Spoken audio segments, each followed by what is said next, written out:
Hello दोस्तों, 15 नवंबर के science test में आप सभी का स्वागत है। आज 15 नवंबर है। यह टेस्ट 10th बोर्ड 2025 यानी 2025 एग्ज़ाम के लिए बहुत ही महत्वपूर्ण है। जो भी टेस्ट को देना चाहते हैं, इस वीडियो के कमेंट बॉक्स और डिस्क्रिप्शन में व्हाट्सएप का लिंक दिया हुआ है। इस पर क्लिक करके व्हाट्सएप ग्रुप ज्वाइन कर सकते हैं और रोड टेस्ट दे सकते हैं। 8 बजे रोड टेस्ट होता है। 8:15 में आपको डिस्कशन का ये वीडियो मिल जाएगा। पहला क्वेश्चन है, हृदय का औसत प्रकुंचन गति।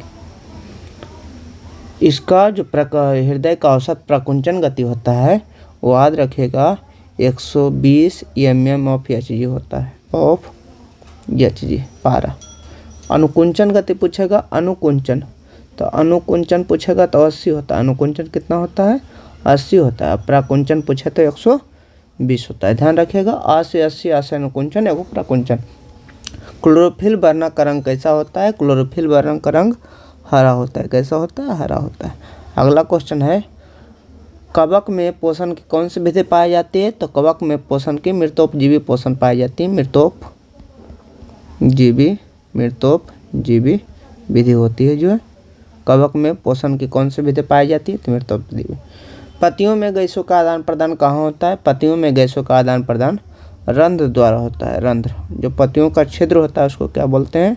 रंध्र। उसी के द्वारा गैस का आदान प्रदान होता है। प्लास्टर ऑफ पेरिस का सूत्र लिखना है। प्लास्टर ऑफ पेरिस का सूत्र होता है CaSO4 × ½ H2O।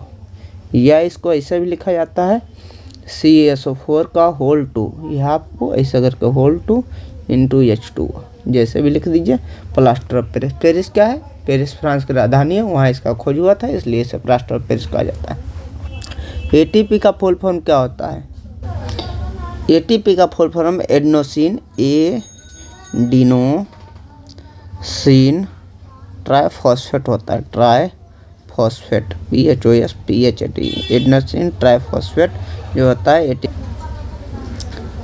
ATP का फुल फॉर्म होता है। श्वसन क्रिया में कितनी ऊर्जा निकलती है? तो श्वसन क्रिया में ऊर्जा निकलती है 30.5 किलो कैलोरी। 30.5 किलो कैलोरी ऊर्जा निकलती है। या 36 ATP की भी कितना लिखता है? 36 ATP ऊर्जा निकलती है। ATP को क्या कहा जाता है? ऊर्जा मुद्रा कहा जाता है। उभयलिंगी जंतु का उदाहरण दीजिए। उभयलिंगी जंतु का उदाहरण कौन सा है? केचुआ है। केचुआ वो ऐसा जंतु जिसमें दोनों, इस मादा और पुरुष दोनों का लिंग उपस्थित होता है, उसे कौन सी कहते हैं? उभयलिंगी जंतु कहते हैं। परमाणु बम किस सिद्धांत पर कार्य करता है? तो परमाणु बम नाभिकीय विखंडन के सिद्धांत पर कार्य करता है। नाभिकीय विखंडन। नाभिकीय विखंडन होता क्या है?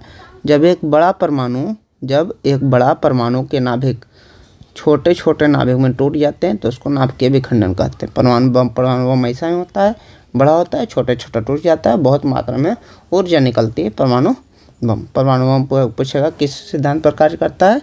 नाभिकीय विखंडन। कहेगा हाइड्रोजन बम किस सिद्धांत पर कार्य करता है? तो उल्टा, नाभिकीय संलयन। आयोडीन की कमी से कौन सा रोग होता है? तो आयोडीन की कमी से घेघा रोग होता है। घेघा रोग होता है। घेघा रोग क्या होता है? घेघा रोग जो होता है वो गला में होता है। गला में, इसको ग्वाइटर भी कहते हैं। ग्वाइटर। दांत के ऊपरी परत को किस नाम से जाना जाता है? दांत के ऊपरी परत को इनामेल के नाम से जाना जाता है, जो शरीर का सबसे कठोरतम भाग है। दूध के दांतों की संख्या कितनी होती है? दूध के दांत वैसे दांत एक बार टूटकर दूसरा बार जन्म लेता है, उसे दूध के दांत कहते हैं। उसकी संख्या कितनी होती है? 20 होती है। 12 दांत होता है, परमानेंट दांत होता है, पूर्ववर्ती दांत होता है। अष्टक का नियम किसने दिया? अष्टक का नियम न्यूलैंड्स ने अष्टक का नियम दिया। किसने? न्यूलैंड ने अष्टक का नियम दिया। न्यूलैंड। सबसे अधिक आयनन ऊर्जा किस तत्व की होती है? तो सबसे अधिक आयनन ऊर्जा क्लोरीन की होती है। और सबसे अधिक विद्युत ऋणात्मक तत्व पूछेगा तो वो क्या था? फ्लोरीन। मैग्नीशियम की संयोजकता कितनी होती है? तो मैग्नीशियम की परमाणु संख्या 12 होती है। 12 का तोड़ेंगे, 12 को कैसे तोड़ा थे? ये इलेक्ट्रॉनिक विन्यास कैसे करते हैं? 2 8 18 18 32 के रूप में करते हैं। तो कैसे करेंगे? यहाँ 2 लिखेंगे, 2 8 10 हो गए, 8 लिख देंगे तो 18 ज़्यादा हो जाएगा, मेरे पास 12 है तो 2। ये 2 इलेक्ट्रॉन आराम से निकाल सकते हैं, तो इसकी संयोजकता कितनी हो गई? 2, इसका आंसर हो गया। बोरोन का परमाणु भार कितना है? तो बोरोन का परमाणु 11 होता है। कितना होता है बोरोन का परमाणु भार? 11 होता है। याद रखिएगा 1 से 20 तक परमाणु संख्या याद रख लीजिए। जो भी सम संख्या है उसका, जैसे मान लीजिए कार्बन का परमाणु संख्या 6 होता है, तो इसको दुगना कर देंगे तो इसका परमाणु भार होगा। मान लीजिए नाइट्रोजन लगभग का दुगना होता है, लेकिन कुछ कुछ का जो होता है क्या होता है? दुगना से 1 ज़्यादा होता है। किसी कक्षा में इलेक्ट्रॉन की अधिकतम संख्या कितनी होती है? बोर ने कहा था, नील्स बोर ने, किसी कक्षा में इलेक्ट्रॉन की संख्या 2n² होती है। पूछेगा किसी कक्षा में इलेक्ट्रॉन की अधिकतम संख्या 2n² होती है, किसने कहा था? तो याद रखिएगा इसका नाम था नील्स बोर। Niels Bohr. अगला क्वेश्चन है C6H6 का आणविक भार बतावे। तो C का कार्बन का आणविक भार कितना है? 12 है। हाइड्रोजन का कितना? 1 है। तो C6 कहा तो 12 गुना 6 है, अब प्लस देंगे, खत्म हो गया। हाइड्रोजन का 1 होता है, गुना 6, 12 छक 72 और प्लस 6 एकम 6, 72 और 6 कितना हो गए?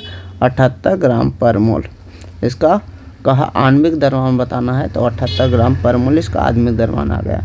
कार्बन का अपरूप का नाम बताना है, तो कार्बन का अपरूप क्या है? ग्रेफाइट है, ग्रेफाइट है, हीरा है, ग्रेफाइट है, हीरा है। और बकमिस्टर फ्लोरीन, जिसको C60 बोलते हैं, बकमिस्टर फ्लोरीन, इसका नाम क्या है? Buckminster fluorine, Buckminster fluorine, fluorine. इसका जो शेप होता है, पूछेगा C60 का आकार कैसा होता है? फुटबॉल की तरह होता है। हाइड्रोजन के समस्थानिक का नाम पूछ रहा है, तो हाइड्रोजन का 3 समस्थानिक होता है। एक 1H1 होता है, दूसरा 1H2 होता है, तीसरा 1H3 होता है। इसका नाम पूछ रहा है, तो 1H1 का नाम है प्रोटियम। क्या है नाम? प्रोटियम। 1H2 का नाम होता है ड्यूटेरियम, ड्यूटेरियम। 1H3 का जो नाम होता है उसका नाम क्या है? 1H3 का जो नाम है उसका नाम ट्रिटियम, उसका नाम क्या है? ट्रिटियम।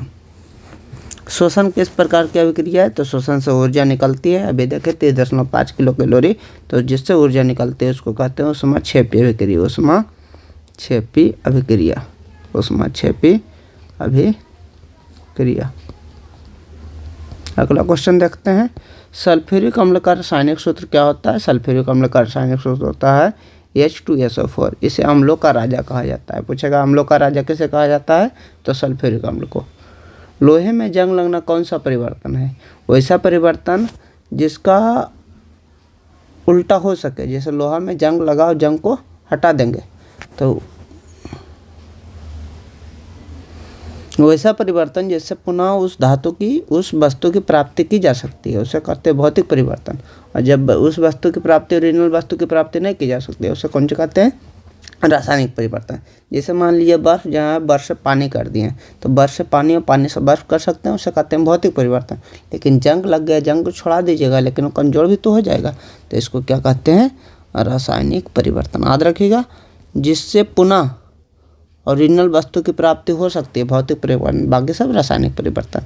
यदि कह रहा है एक दर्पण की फोकस दूरी F का मान 15 दिया है, F का मान कितना दिया है? 15 दिया है, तो वक्रता त्रिज्या R का मान पूछ रहा है। एक फार्मूला होता है F बराबर R/2। F बराबर क्या होती है? R/2।